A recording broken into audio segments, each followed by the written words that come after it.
आज हम लोग इस वीडियो के माध्यम से हाई कोर्ट और सुप्रीम कोर्ट के बारे में जानेंगे, है ना। तो सबसे पहले हम लोग हाई कोर्ट उच्च न्यायालय के बारे में जानकारी प्राप्त करते हैं। तो पूरे भारत में 3 हाई कोर्ट है, कलकत्ता उच्च न्यायालय, बम्बई उच्च न्यायालय, मद्रास उच्च न्यायालय, जिसकी स्थापना जो कलकत्ता उच्च न्यायालय है, सबसे पहले हाई कोर्ट की स्थापना 1 जुलाई 1862 ईस्वी को की गई थी, जो कि कलकत्ता में।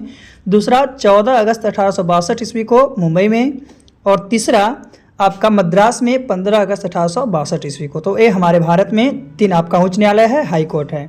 तो उच्च न्यायालय का वर्णन संविधान के भाग 6 में किया गया है, जिसके अंतर्गत अनुच्छेद 214 से 231 तक है। अनुच्छेद जो है इसके अंतर्गत 214 से 231 तक है, जो कि संविधान के भाग 6 से लिया गया है। ऐसे हम लोग पिछले वीडियो में पढ़े थे कि संविधान में कुल टोटल आपका 22 भाग है, तो 22 भाग में छठे भाग से लिया गया है, जो अनुच्छेद 214 से 231 तक इसमें विस्तारित किया गया है। तो याद रखना है। अभी हम लोग हाई कोर्ट के बारे में पढ़ रहे हैं, उच्च न्यायालय के बारे में पढ़ रहे हैं। हाई कोर्ट के बाद हम लोग सुप्रीम कोर्ट के बारे में पढ़ेंगे, है ना। सुप्रीम कोर्ट, अभी हम लोग हाई कोर्ट के बारे में पढ़ रहे हैं। चलिए आगे जानते हैं। सबसे पहले अनुच्छेद 2014 की बात करते हैं। 2014 में अनुच्छेद क्या है? तो अनुच्छेद 2014 में है कि प्रत्येक राज्य का एक उच्च न्यायालय होगा। जितने भी राज्य हैं सभी राज्य का एक उच्च न्यायालय होगा। और वर्तमान में देश में 25 उच्च न्यायालय है। कितने? तो 25 उच्च न्यायालय है।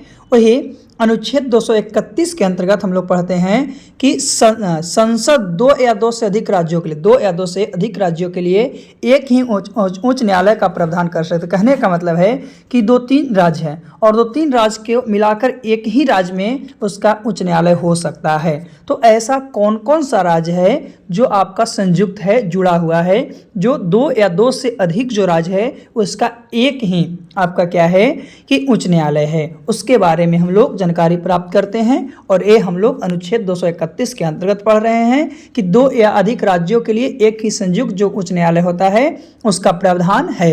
तो ये अनुच्छेद 231 में। चलिए देखते हैं कौन कौन से ऐसे राज्य हैं जिनका क्या है 2, 3, 4, 5 जो भी है, यानी 2 या 2 से अधिक राज्य है उसका एक ही आपका क्या है तो उच्च न्यायालय है, एक ही आपका हाई कोर्ट है ना।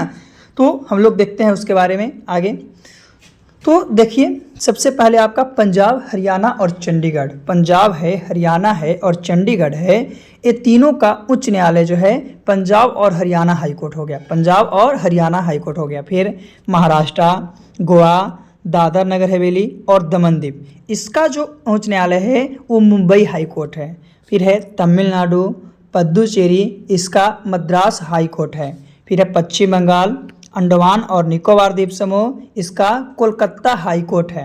फिर है केरल, पुदुचेरी, तो केरल पुदुचेरी जो है उसका आपका केरल और लक्षद्वीप है उसका आपका केरल हाई कोर्ट है, यानी संयुक्त ये है। संयुक्त मतलब जुड़ा हुआ है कि 2 राज्य या 2 से अधिक राज्यों का एक ही हाई कोर्ट है।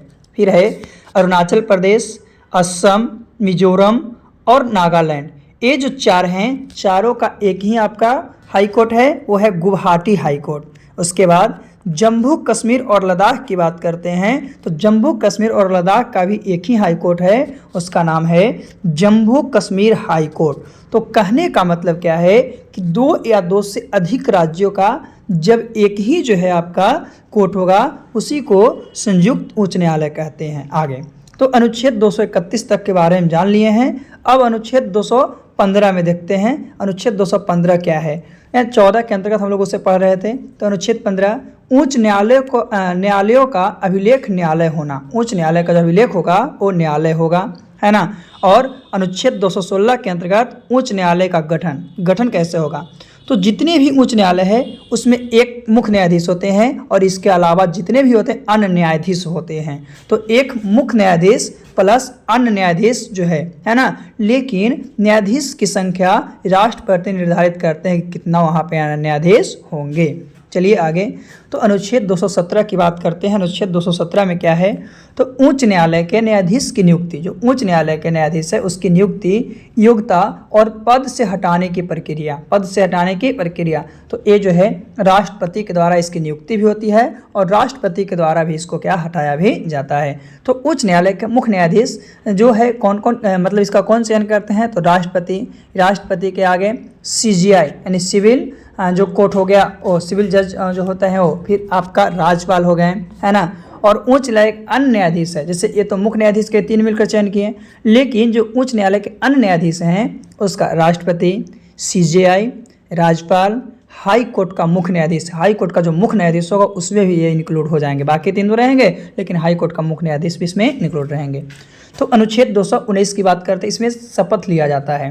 राज्यपाल या राज्यपाल के द्वारा अधिकृत व्यक्ति द्वारा शपथ दिलाई जाती है। फिर योग्यता क्या होना चाहिए इसके लिए, तो वो भारत का अगर कोर्ट है तो भारत का नागरिक होना चाहिए, और 2 कंडीशन है। सबसे पहले कम से कम 10 वर्षों तक किसी न्यायालय में न्यायिक पद पर रह चुके हैं, यानी कि कोई न्यायालय में कोर्ट में जो है आपको 10 वर्षों तक वो न्यायालय के पद पर रह चुके हैं, या किसी राज्य के 2 या अधिक राज्यों के उच्च न्यायालयों में कम से कम 10 वर्षों का अधिवक्ता रह चुके हैं, है ना। कहने का मतलब है कि अगर गया में 5 साल है, पटना है 5 साल, 10 साल हो गया, वो आपका बन सकते हैं हाई कोर्ट के जज, है ना। तो इस तरह से या लगातार क्या है कि सिविल कोर्ट के जो हैं आपका जैसे जिला कोर्ट हो गया, ये सब लगातार 10 वर्षों तक अगर न्यायालय कर चुके हैं तो भी आपका हाई कोर्ट के जज बन सकते हैं। आगे फिर न्यायाधीशों को हटाने की प्रक्रिया, इसको हटाया कैसे जाता है, तो कदाचार और अक्षमता के 2 ही कंडीशन है, कदाचार और अक्षमता, मिसबिहेवियर एंड इनकैपेसिटी के आरोप पे इन्हें पद से हटाने के लिए प्रस्ताव लाया जा सकता है। तो प्रस्ताव किसी भी सदन में लाया जा सकता है ना। प्रस्ताव लोकसभा में लाए जाने पर कम से कम 100 और राज्यसभा में लाया जाने पर कम से कम 50 सदस्यों का समर्थन हो चाहिए। लोकसभा में है तो कम से कम 100 लोग सपोर्ट कर रहा है, और राज्यसभा में तो कम से कम 50 को समर्थन कर रहा है, तो उसे हटाया जा सकता है। संबंधित सदन के अध्यक्ष द्वारा आरोपों की जांच करवाई जाती है। सदन जहाँ पे संबंधित सदन है उसके अध्यक्ष के द्वारा आरोप की क्या सही जांच करवाई जाती है। फिर संसद में चर्चा होती है, और चर्चा होने के कम से कम 14 दिन पहले संबंधित न्यायाधीश को सूचित करना आवश्यक होता है कि क्या है और क्या नहीं है। दोनों सदनों से 2/3 बहुमत के पास हो तो राष्ट्रपति के हस्ताक्षर करने के बाद न्यायाधीश को हटाया जा सकता है। यानी हटाएगा कौन, तो ग्रहण करवाएगा राष्ट्रपति, तो हटाएगा भी राष्ट्रपति। और जो मुँह ए है आपका, इसमें एज कितना है, तो 62 साल है। कितना साल है इसमें एज जो है आपका, 62 साल है ना। चलिए आगे, तो आगे है अनुच्छेद 220। अनुच्छेद 220 के अंतर्गत जानते हैं कि जिस व्यक्ति ने उच्च न्यायालय में अस्थायी न्यायाधीश के रूप में काम किया है वह उस न्यायालय में वकालत नहीं कर सकता। जेकरा में क्या है, उच्च न्यायालय में अस्थायी न्यायाधीश के रूप में कार्य किया है, वहाँ वो वकालत नहीं कर सकता है, किंतु किसी दूसरे उच्च न्यायालय में अथवा उच्च न्यायालय में वकालत कर सकता है। जहाँ पे है अगर उच्च न्यायालय में अस्थायी न्यायाधीश तो वहाँ पे वकालत नहीं करेगा, लेकिन दूसरे कोर्ट में वो कर सकता है। यह अनुच्छेद 220 में है। फिर अनुच्छेद 221 की बात करते हैं, तो इसमें है न्यायाधीशों का वेतन। तो हाई कोर्ट के न्यायाधीशों का वेतन राज्य के संचित निधि से दिया जाता है। राज्य का जो संचित निधि है उससे दिया जाता है, और पेंशन भारत की संचित निधि से दी जाती है। और पेंशन जो है, पेंशन वो तो वेतन हो गया, पेंशन जो है आपका भारत की संचित निधि से जाती है। तो उच्च न्यायालय के मुख्य न्यायाधीश है उसका कितना है, तो 2,50,000 है ना। और उच्च न्यायालय के अन्य न्यायाधीश है तो 2,25,000, ओनली 25,000 का दोनों में डिफरेंट रहता है। जो उच्च न्यायालय का मुख्य न्यायाधीश है उसको 2,50,000, यानी कि उसको हम लोग 2.5 लाख बोल सकते हैं, है ना। और 2,25,000 उसको बोल सकते हैं, निस्सावा 2 लाख बोल सकते हैं उच्च न्यायालय का जो आपका न्यायाधीश हो गया जो। चलिए, तो ये था आपका अनुच्छेद 221 में वेतन के बारे में। आगे हम लोग जानते हैं अनुच्छेद 222। इसमें है न्यायाधीशों का स्थानांतरण, एक जगह से दूसरे जगह पे हटाना। तो उच्च न्यायालय के न्यायाधीशों का एक उच्च न्यायालय से दूसरे उच्च न्यायालय में राष्ट्रपति के द्वारा सर्वोच्च न्यायालय के मुख्य न्यायाधीश के परामर्श से हस्तांतरण किया जा सकता है। फिर अनुच्छेद 223 में क्या है, कार्यवाहक मुख्य न्यायाधीश की नियुक्ति, यानी मुख्य न्यायाधीश के पद रिक्त होने पर राष्ट्रपति HC यानी हाई कोर्ट के किसी भी न्यायाधीश को कार्यवाहक न्यायाधीश नियुक्त कर सकते हैं। फिर है अनुच्छेद 224, तो अतिरिक्त एवं कार्यवाहक न्यायाधीशों की नियुक्ति राष्ट्रपति भारत के मुख्य न्यायाधीश के साथ विचार विमर्श करके ऐसे व्यक्ति जो HC के न्यायाधीश बनने की योग्यता रखते हैं, जिसमें क्वालिटी है, उन्हें 2 वर्षों के लिए उच्च न्यायालय के अतिरिक्त न्यायाधीश के रूप में नियुक्त किया जा सकता है। तो अभी हम लोग अनुच्छेद 222 में पढ़े न्यायाधीशों का स्थानांतरण, 2023 में पढ़े कार्यवाहक मुख्य न्यायाधीश की नियुक्ति, और अनुच्छेद 224 में पढ़े हैं अतिरिक्त एवं कार्यवाहक न्यायाधीशों की नियुक्ति, है ना। चलिए, अब हम लोग अनुच्छेद 22, 222, 223 और 224 के बाद आगे हम लोग जानते हैं 224 तक ही पढ़ना था इसमें, है ना। चलिए आगे 25।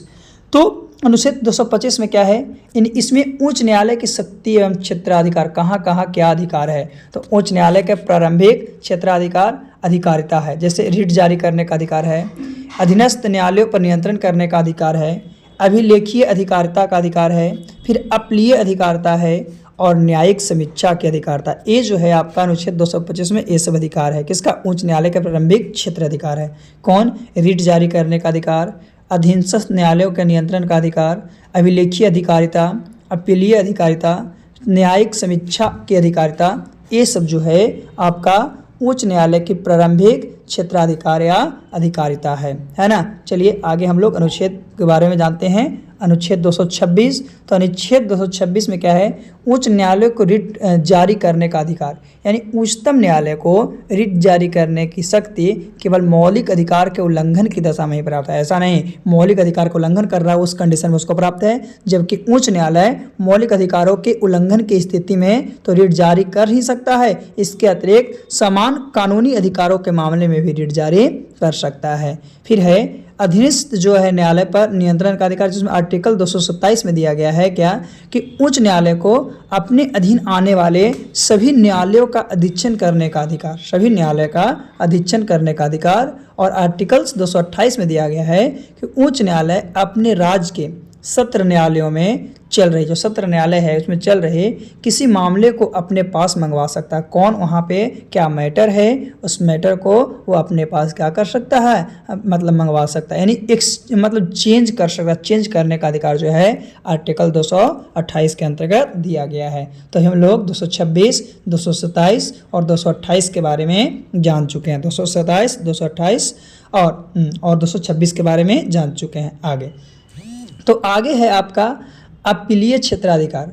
तो उच्च न्यायालय को अपने अधीनस्थ न्यायालयों के निर्णय के विरुद्ध दीवानी तथा फौजदारी दोनों प्रकार के मामलों में अपील सुनने का अधिकार प्राप्त है।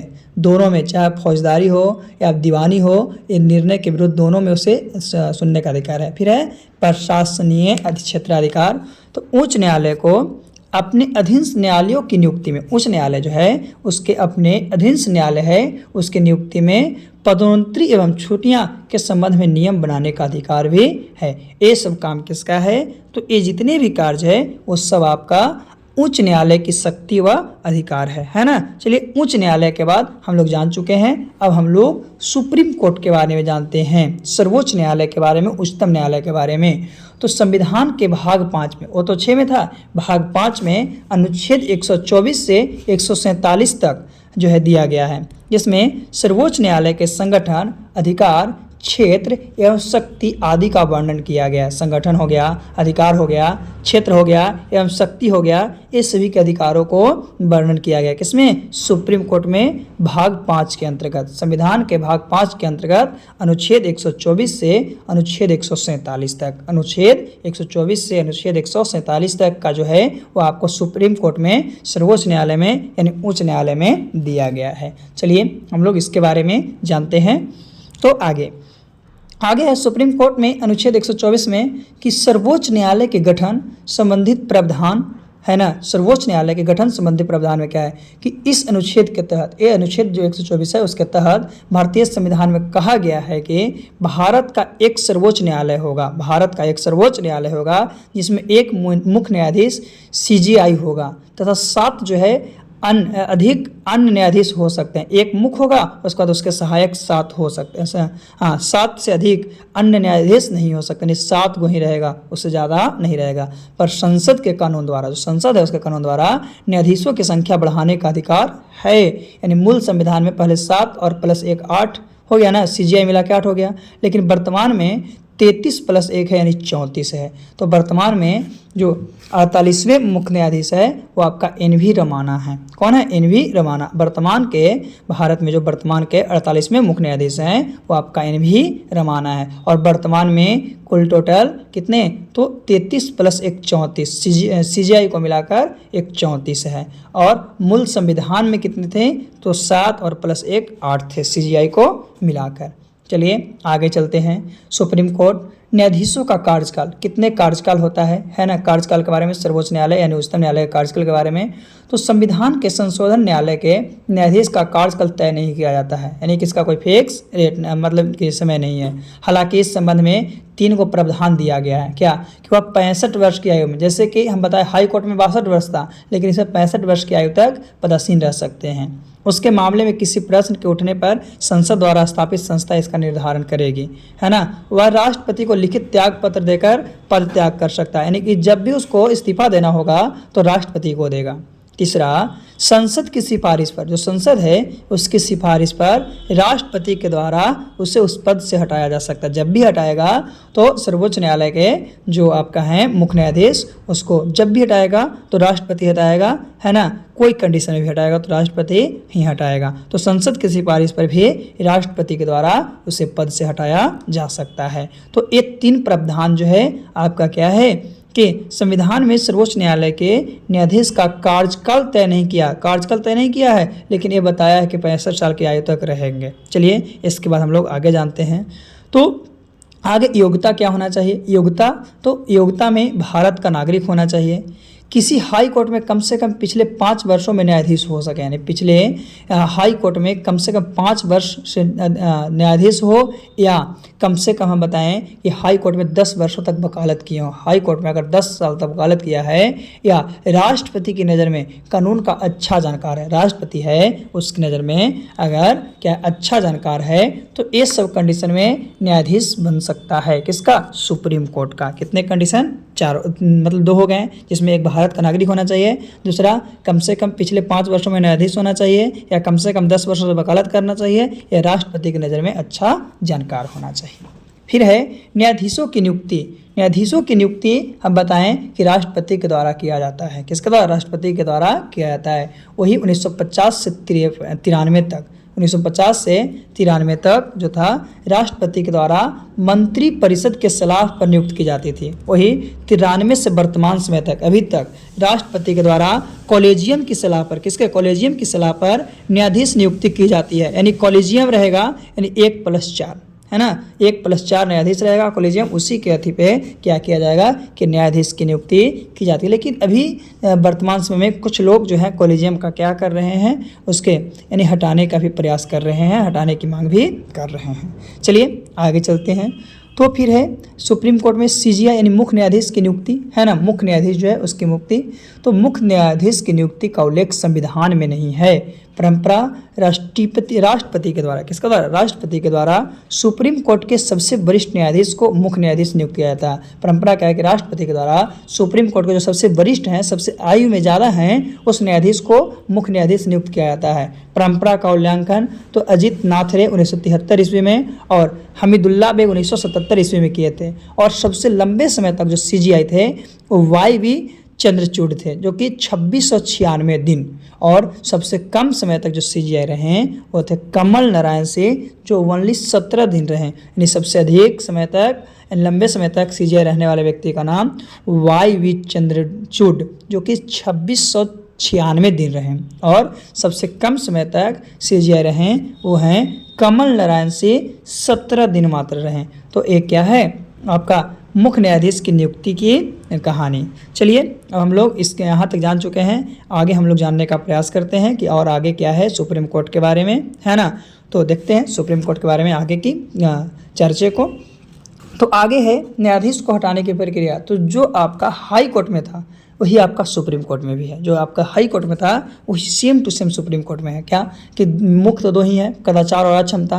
तो इसके आरोप में पद से हटाने के लिए प्रस्ताव लगाया जाएगा। तो प्रस्ताव किसी सदन है, लोकसभा में है तो कम से कम 100 दिन, और राज्यसभा में तो कम से कम 50 सदस्य होगा। यानी कि लोकसभा में तो कम से कम 100 सदस्य होगा, और राज्यसभा में है तो कम से कम 50 सदस्यों का समर्थन चाहिए। संबंधित सदन के अध्यक्ष पर आरोपों की जाँच करवाई जाती है। फिर संसद में चर्चा होती है, और चर्चा होने के कम से कम 14 दिन पहले संबंधित न्यायाधीश को सूचित करना आवश्यक होता है। फिर है दोनों सदनों से यदि 2/3 बहुमत से पास हो गया तो राष्ट्रपति के हस्ताक्षर करने के बाद वहाँ से न्यायाधीश को हटाया जा सकता है।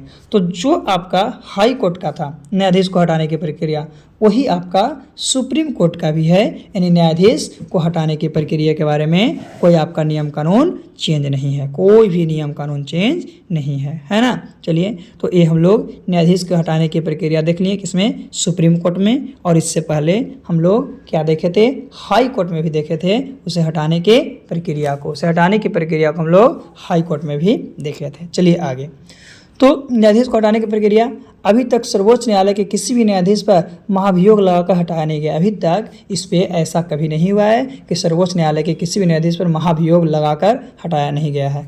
बी रामास्वामी एससी के एकमात्र न्यायाधीश हैं जिन्हें हटाने के लिए लोकसभा में प्रस्ताव लाया गया था, मगर प्रस्ताव पारित नहीं हो पाया।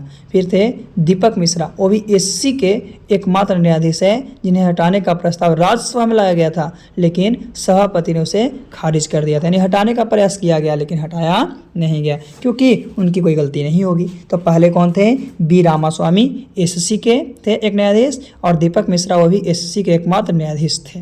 चलिए आगे हम लोग जानते हैं अनुच्छेद 125 के बारे में। तो न्यायाधीशों के वेतन और भत्ते के बारे में, न्यायाधीश के वेतन और भत्ते के बारे में, तो सर्वोच्च न्यायालय के न्यायाधीश को भारत की संचित निधि से वेतन दिया जाता है, और जब तक वह पद पर रहते हैं उसके वेतन में किसी प्रकार की कटौती नहीं की जाती है। तो कितना, मुख्य न्यायाधीश जो है उसका 2.80 लाख प्रति माह, यानी हर महीने में 2,80,000 रुपया, है ना। और अन्य न्यायाधीश है उसके अलावा उसको 2,50,000 रुपया प्रति माह। ये वेतन के बारे में हो गया। फिर अनुच्छेद 126 में बात करते हैं कार्यकारी मुख्य न्यायाधीश की नियुक्ति।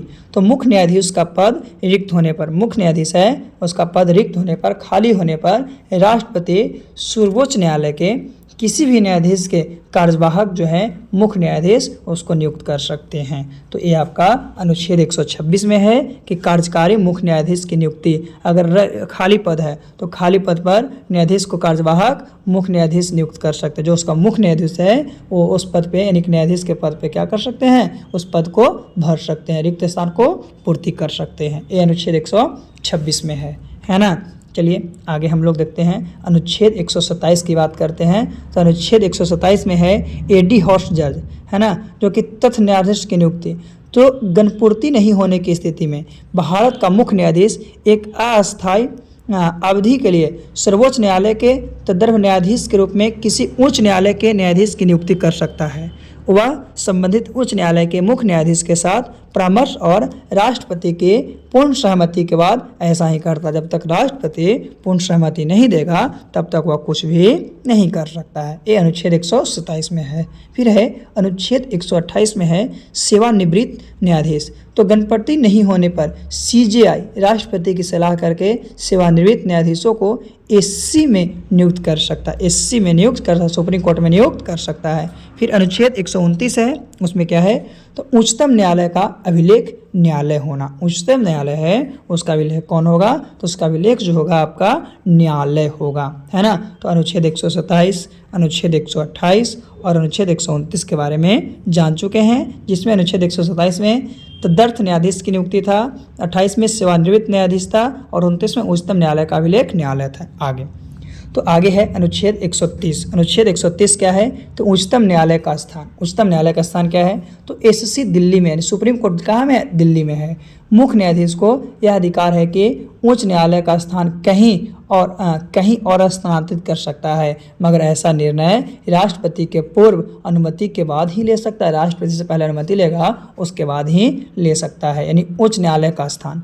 सर्वोच्च न्यायालय की शक्ति एवं क्षेत्राधिकार, क्या शक्ति है क्या अधिकार है, तो प्रारंभिक क्षेत्र में अधिकार की शक्ति क्या है। सबसे पहले अनुच्छेद 131 में कि अनुच्छेद 131 के अनुसार कुछ मामलों की सुनवाई सिर्फ सुप्रीम कोर्ट में ही की जाती है, सुप्रीम कोर्ट में ही की जाती है। जैसे स्टेट का तो स्टेट में, सेंटर का भी स्टेट में होगा, सेंटर और स्टेट है तो स्टेट में ही होगा, स्टेट प्लस स्टेट में होगा। तो ये है आपका कि कुछ जो है सुनवाई सुप्रीम कोर्ट में ही हो सकता है, ऐसा नहीं है कि उसकी सुनवाई सभी जगहों पर हो सकती है, ऐसा संभव नहीं है। ये अनुच्छेद 131 में बताया गया है। तो अभी हम लोग अनुच्छेद 130 और अनुच्छेद 131 के बारे में जाने, जिसमें अनुच्छेद 130 में उच्च न्यायालय का स्थान था और अनुच्छेद 131 में के अनुसार कुछ मामलों की सुनवाई सिर्फ सुप्रीम कोर्ट ही कर सकता है, ये था।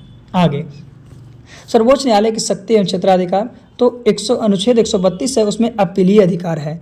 उसके अंतर्गत देश का सबसे बड़ा अपीलीय न्यायालय सर्वोच्च न्यायालय है। कौन है? सर्वोच्च न्यायालय है। इसे भारत के सभी उच्च न्यायालयों के निर्णय के विरोध अपील सुनने का अधिकार है और इसके अंतर्गत 3 प्रकरण आते हैं। पहला संवैधानिक मामला, दूसरा दीवानी मामला और तीसरा फौजदारी मामला। अनुच्छेद 132 में अपीलीय अधिकार है। फिर है पूर्ण विचार संबंधित क्षेत्राधिकार, जो कि अनुच्छेद 137 के अनुसार है और अनुच्छेद 136 के अनुसार सर्वोच्च न्यायालय को यह अधिकार प्राप्त है कि वह समय द्वारा दिए गए आदेश या निर्णय पर पूर्ण विचार कर सकता है तथा यदि उचित समझे तो उसमें परिवर्तन भी कर सकता है। उचित समझेगा तो उसमें क्या है? परिवर्तन भी कर सकता है, चेंजिंग भी कर सकता है। पूर्ण विचार करेगा तो फिर से विचार करेगा तब। ये अनुच्छेद 137 के अंतर्गत है। तो अभी हम लोग अनुच्छेद 132 और 137 के बारे में देखें। अनुच्छेद 132 में अपीलीय अधिकार को और अनुच्छेद 137 जो था उसमें हम लोग किसको? पूर्ण विचार अधिकार को देखें, है ना। चलिए आगे हम लोग चलते हैं। तो अनुच्छेद 137 के बाद अनुच्छेद 139 रिट अधिकारिता। तो अनुच्छेद 139 के अनुसार जो है आपका संसद सुप्रीम कोर्ट की मौलिक अधिकारों के अलावा अन्य मामलों में भी रिट जारी कर सकता है, इसे करने का अधिकार प्रदान कर सकती है। फिर है सलाहकार। क्या है? सलाहकार। तो सलाहकार क्या है कि अनुच्छेद 143 के अनुसार राष्ट्रपति संवैधानिक मामलों के सर्वोच्च न्यायालय से परामर्श ले सकते हैं, पर सलाह को मानना या न मानना वो राष्ट्रपति पर निर्भर करता है कि होगा कि नहीं होगा। इसका मुख्य तथ्य क्या है? महत्वपूर्ण तथ्य क्या है कि भारत के किस मुख्य न्यायाधीश ने राष्ट्रपति के रूप में काम किया? तो भारत के जो मोहम्मद हिदायतुल्ला है, जो कि न्यायाधीश ने राष्ट्रपति के रूप में भी काम किया है। फिर है सुप्रीम कोर्ट की सबसे पहली न्यायाधीश, मतलब सबसे महिला न्यायाधीश कौन थी? तो सुप्रीम कोर्ट की सबसे पहली महिला न्यायाधीश थी, वो थी आपका फातिमा बीवी। क्या था उसका नाम? फातिमा बीवी, है ना। तो ये था आज का टॉपिक, जिसमें हम लोग हाई कोर्ट और सुप्रीम कोर्ट के बारे में जाने कि कौन से अनुच्छेद में कितना अधिकार है। तो आगे हम लोग अगले वीडियो में पुनः मिलते हैं कि क्या है और क्या नहीं है।